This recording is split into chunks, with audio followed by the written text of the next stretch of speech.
مذاق بنا کے رکھ دیے جلسوں میں. بھاڑ قسم کے نعت خواں آتے ہیں, چلاتے ہیں, چیختے ہیں. وہ ابھی ایک ویڈیو چل رہی ہے, میں نام نہیں لینا چاہ رہا ہوں, جنہوں نے دیکھا وہابی کو مموڑ دو, پھپوڑ دو, کھکوڑ دو, کھسوڑ دو.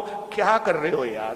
آج ہمارے جلسوں میں ڈاکٹر نہیں آتے, انجینئر نہیں آتے, پڑھا لکھا نہیں آتا طبقہ. ان کو بولو چلو یار ہمارے کیا سنائیں گے یار؟ ایک دوسرے کی برائی کرتے ہو, تو ایک دوسرے کے خلاف لڑتے ہو. پیر کی تعریف کے سوا تمہارے جلسوں میں کچھ سننے کو ملتا نہیں ہے. کسی بزرگ کی بات ہوتی نہیں ہے, کسی صحابی کا ذکر ہوتا نہیں, نبی کی سنت تم بتاتے نہیں ہو. اور پھر رہے سے کسر والا ہوں صاحب, ماں کے نام پہ ہاتھ اٹھاؤ, باپ کے نام پر ہاتھ اٹھاؤ. ابے کیوں اٹھاؤ ہاتھ, کیوں اٹھاؤ؟ جو ایک سانس میں 100 گالی دے دے اور ٹنا ٹن سننی ہے. معاذ اللہ رب العالمین. حضرت یہ حالات ہمارے ہیں. جو 10 مرتبہ جائے مزار پہ حاضری دینے, وہی سننی چاہے نماز نہ پڑھے, پھر کیا کہیں ارے انشاءاللہ ہم ہی جنت میں ہے. تیرے باپ کی اہل حدیث ہے جو آپ کا سلفی ہے, وہ اس میں یہ مزار وزار پیر مرید کسی میں بلیو نہیں کرتا. وہ کہتا ہے صرف آپ اور اللہ, آپ کے بیچ میں کوئی انٹرفیرنس نہیں, کچھ نہیں. وہ جیسا لکھا گیا ہے کتاب کے اندر, کوئی انٹرپریٹ نہیں کرے گا کتاب کو.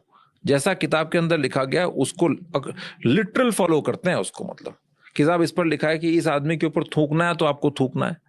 پروفیٹ, وہ ان کے جو سلافی ایک ورڈ یوز کرتے ہیں, تو سلاف السلاف, جو پروفیٹ محمد کے ساتھ کے جو لوگ تھے نا, صحابہ لوگ جو تھے, وہ لوگ جس طرح کا زندگی بسر کرتے تھے, جو کام وہ کرتے تھے, وہ لوگ ایگزیکٹلی اس کو فالو.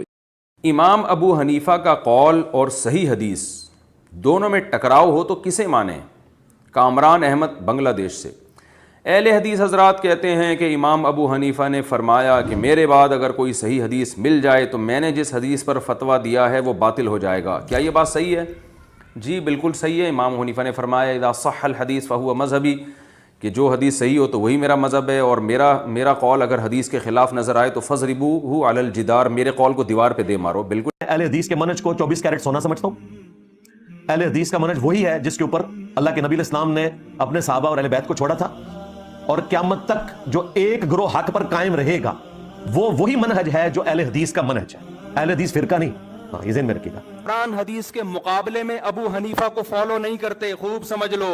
ہمارا یہ رائے ہے, فتویٰ ہے, جو صحیح حدیث کے مقابلے میں ابو حنیفہ کو فالو کرے گا کافر ہو جائے گا, گمراہ تو دور کی بات ہے. ایک عالم ہمارے پاس آئے, تقریر کر کے گئے, اس میں شیعہ نے بھی تقریر کی, باقی مسالک نے بھی کی, لیکن مدح اہل بیت میں جو گہری باتیں اور جو بڑی باتیں اہل حدیث کے عالم نے کی وہ کسی اور نے نہیں کی. اور میں خود حیران تھا کہ جو مشہور ہیں کہ یہ زیادہ اہل بیت سے مثلا دور ہیں, یا نعوذ باللہ انہیں کہا جاتا ہے کہ یہ بغض میں, یہ اہل حدیث کیسے ہو سکتا ہے جو اتنی باتیں. تو انہوں نے بعد میں کتاب دی مجھے. تو میں بار بار کہتا ہوں اہل حدیث میں کچھ خوبیاں ہیں بھائی.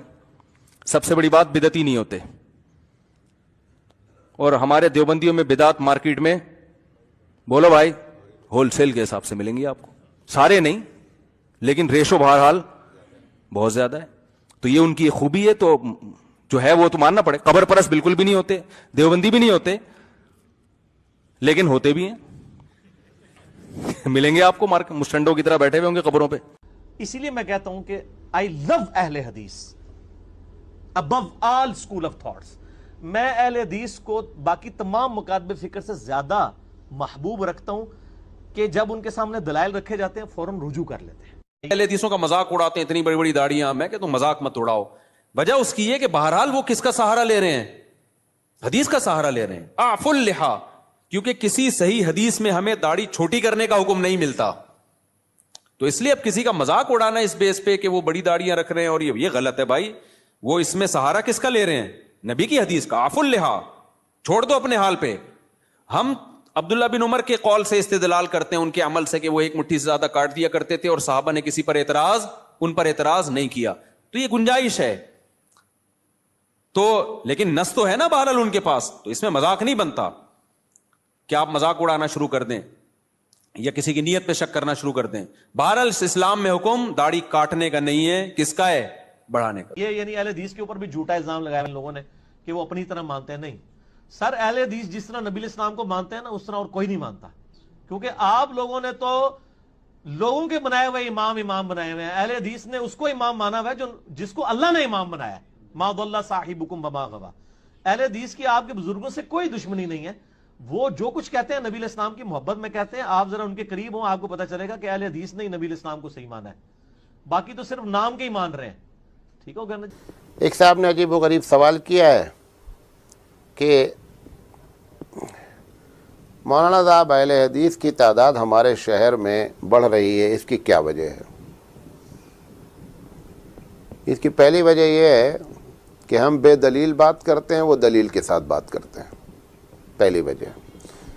ہمارے یہاں مدارس میں ہم کو فقہ پڑھائی جاتی ہے اور حدیث سے دلیل نہیں دی جاتی ہے, یہ بنیادی وجہ ہے.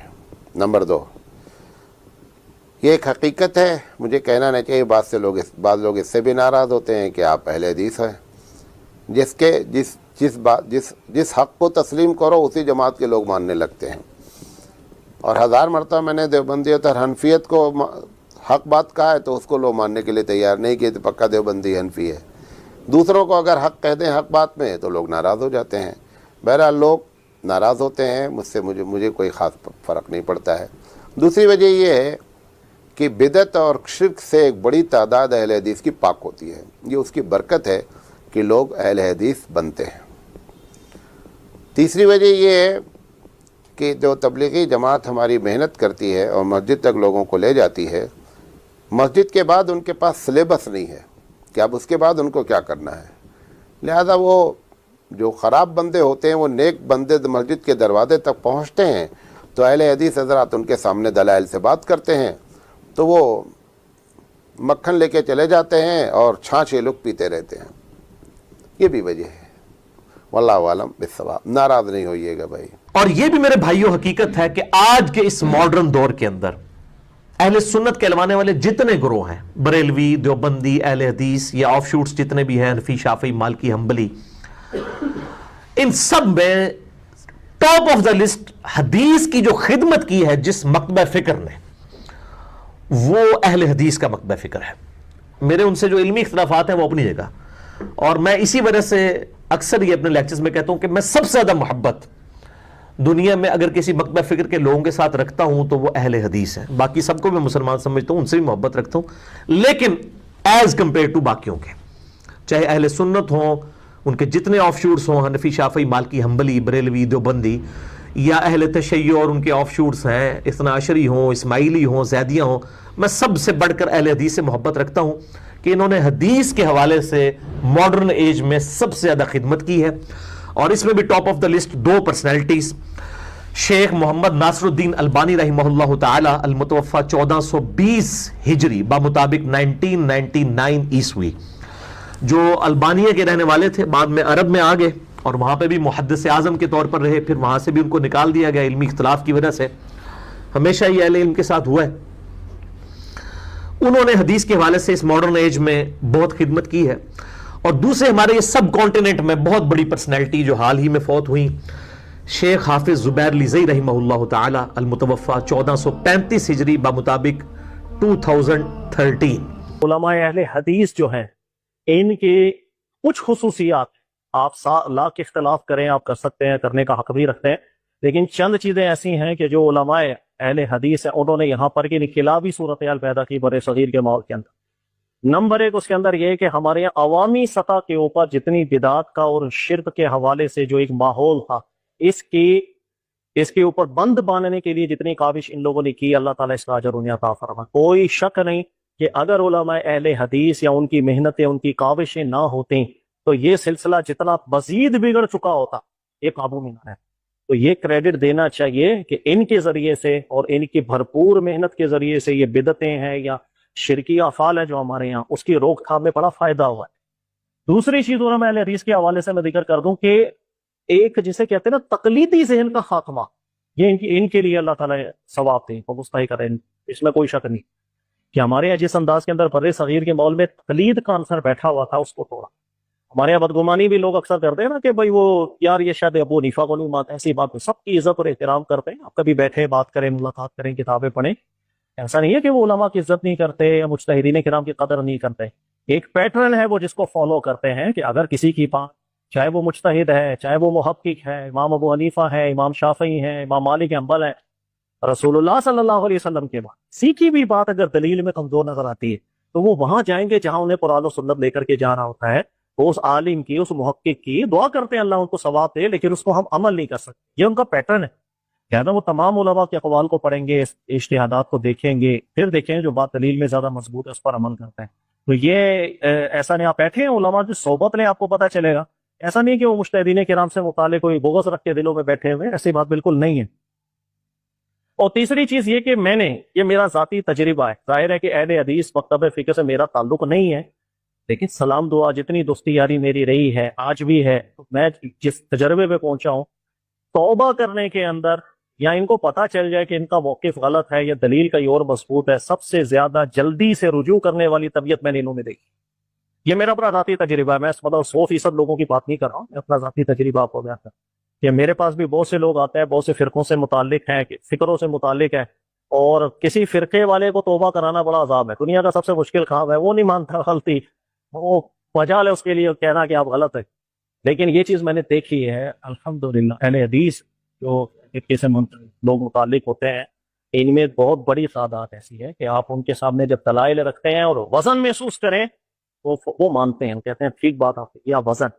اس چیز کا مجھے بہت تجربہ رہا ہے، یہ چیز مجھے اچھی لگتی ہے کہ فرقہ واریت کے ماحول کے اندر یہ طبیعت سب سے زیادہ یہاں دیکھنے میں ملی ہے۔ اس کے مقابلے میں باقی افکار، باقی فرقے، وہ توبہ کرنا تو ان کے نصیبوں کے اندر شاید دکھا ہی نہیں ہے، یا ہوگا تو اللہ جس کو توفیق عطا فرمائے۔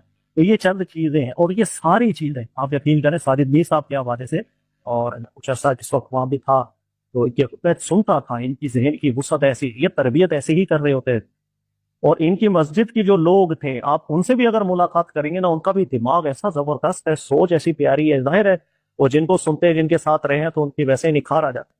تو اللہ تعالیٰ توفیق عطا فرمائے، اور یہ جو کاوش علماء اہل حدیث کی رہی ہے، اللہ تعالیٰ انہیں بھی قبول کرے۔ غلطیاں کوتاہیاں سب میں ہوتی ہیں بھائی، ان میں بھی غلطیاں ہیں، باقیوں میں بھی ہیں، ہر بندے کو اصلاح بھی کرنی ہے، لیکن جو چیز تعریف جس پر بنتی ہے، کنجوسی نہیں کرنی چاہیے۔ ہمارے یہاں کنجوسی بھی بہت ہو جاتی ہے، یا دوسرا فرقہ ہے تو غلط ہی ہوگا، وہ صحیح ہو ہی نہیں سکتا۔ ارے وہ مسلمان ہیں، کلمہ گو ہے، اور بہت قابل لوگ ہیں، بہت پڑھے لکھے لوگ ہیں، دلائل میں غور و فکر کرنے والے لوگ ہیں، اور آپ یقین کریں کہ ہماری نجی محفل کبھی ہوتی ہے تو اس کے اندر ایسی، اگر وہ البانی صاحب کی تحقیق بیان کریں، ان سے اچھی تحقیق سامنے رکھتے تو وہ بالکل کہتے ہیں یار یہ بات وزنی کر کے جا رہا ہے، ٹھیک ہے نا۔ تو اللہ تعالیٰ اجر عطا فرمائے، سبھی ہمارے بھائی ہیں، اور خطائیں بھی ہوتی ہیں، اللہ تعالیٰ اسے بھی درگزر کرے، دل کو وسیع رکھنا چاہیے۔ مایا صحیح بخاری کی حدیث ہے، لا تمنعوا اماء اللہ من المساجد، کہ اللہ کی بندیوں کو مسجد میں آنے سے مت روکو۔ اسی حدیث کی بنیاد پر جمہور علماء کا مذہب یہی ہے کہ عورت ہر نماز کے لیے مسجد میں آ سکتی ہے، اور امام ابو حنیفہ رحمہ اللہ ہر جگہ جا رہی ہیں، بازاروں میں بھی جا رہی ہیں، اور یونیورسٹیوں میں بھی پڑھنے کے لیے جا رہی ہیں، مدارس البنات میں بھی جا رہی ہیں، اور فلم دیکھنے بھی جا رہی ہیں سینما گھر، اور پتہ نہیں کیا کیا کرنے جا رہی ہیں۔ نہیں آ رہی تو کہاں نہیں آ رہی؟ مسجد میں۔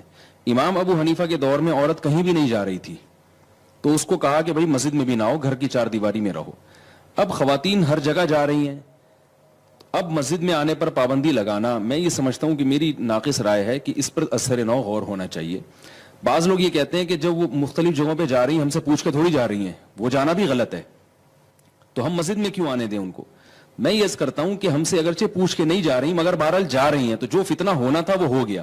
اب ایک خیر کی جگہ تھی مسجد، جو اسلاف کا دور تھا نا، اس میں عورت کو گھر کے اندر وہ خیر کی تمام چیزیں معلوم تھیں، یہ معلوم ہو سکتی تھیں جو مسجد سے جن کا تعلق تھا، دینداری تھی، اسلامی حکومتیں تھیں۔ اب عورت کو گھر میں دین نہیں ملتا، اگر کسی خاتون کو گھر میں دین مل رہا ہے تو ٹھیک ہے، وہ نہ آئے مسجد میں۔ اب خواتین کو گھر میں دین نہیں ملتا، گھر میں ٹیلی ویژن ہے، واٹس ایپ ہے، فیس بک ہے، دنیا کی ہر چیز ان کے پاس موجود ہے۔ اب اس میں جناب ان کو سارے قسم کے مختلف تفریحات کے پروگرام مل رہے ہیں، تو مسجد سے جو ان کا تعلق ہے نا، وہ آہستہ آہستہ کہ یہ کیسی بات ہے کہ اس زمانے میں مسجد میں آنے میں فتنہ تھا عورت کا، اور اس زمانے میں فتنہ نہیں ہے، یہ کیسے ہو سکتا ہے؟ میں یہ کہتا ہوں کہ یقیناً اس زمانے میں فتنہ ہے، لیکن نہ آنے میں جس نوعیت کا فتنہ ہے وہ بہت بڑے درجے کا فتنہ ہے۔ وہ کیا ہے کہ خواتین کا اسلام سے رشتہ آہستہ آہستہ کمزور ہو رہا ہے۔ آپ دیکھیں کہ جن علاقوں میں خواتین مسجدوں میں جاتی ہیں، میں نے وہاں دیکھا ہے کہ ان کا مذہب سے رشتہ مضبوط ہوتا ہے، اور جن علاقوں میں خواتین مسجدوں میں نہیں جاتی ان کا مذہب سے رشتہ کمزور ہے۔ تو فتنے کی نوعیت چینج ہو گئی ہے۔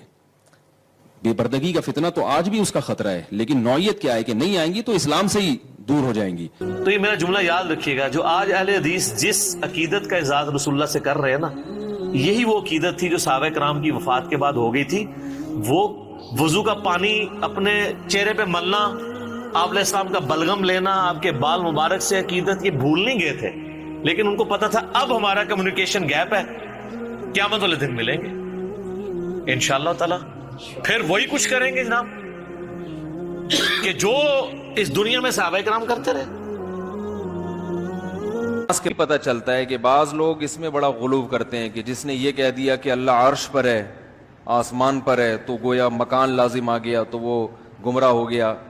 قرآن خود جگہ جگہ کہہ رہا ہے بھلا اس سے تم ڈرتے نہیں ہو جو آسمان میں ہے. تو جو اللہ کا مطلب ہے وہی ہمارا مطلب ہے. کوئی آپ سے پوچھے نا کہ تم جب کہتے ہو اللہ آسمان پہ عرش پہ ہے تو یہ تو اللہ کے لیے جہت لازم آ رہی ہے، مکان لازم آ رہا ہے، تو آپ کہو نہیں لازم آ رہا. تو کہ کیوں لازم نہیں آ رہا؟ کہو جب اللہ اپنے بارے میں کہتا ہے کہ میں آسمان میں ہوں، تو جب اللہ کے کہنے سے لازم نہیں آ رہا تو ہمارے کہنے سے بھی لازم نہیں آ رہا. تو پھر ممکن ہے وہ آپ سے سوال کریں، آپ سے یہ پوچھیں کہ جب آپ نے کہہ دیا کہ وہ ادھر ہے، اوپر ہے، تو جہت تو ہو گئی. تو آپ کہیں بھائی نہیں ہوئی. کہیں کیوں نہیں ہوئی؟ کہیں جب اللہ کے کہنے سے اگر ہو رہی ہے تو پھر ہمارے کہنے سے بھی ہو رہی ہے، اللہ کے کہنے سے نہیں ہو رہی تو ہمارے کہنے سے بھی نہیں ہو رہی. تو اللہ اعلم بمرادہ، اللہ نے اپنے بارے میں ہمیں جو بتایا ہے اس کی پوری حقیقت اللہ ہی جانتا ہے. ہم تو وہ الفاظ استعمال کریں گے جو اللہ نے اپنے لیے استعمال کیے. جو اللہ نے اپنے لیے الفاظ استعمال کیے وہ یہی کہ الرحمن علی العرش استوى، رحمان عرش پر مستوی ہے. عرش تخت کو کہتے ہیں. اللہ کا ایک تخت ہے، اس کی حقیقت ہمیں معلوم نہیں ہے، بس وہ ہے کیسا ہے.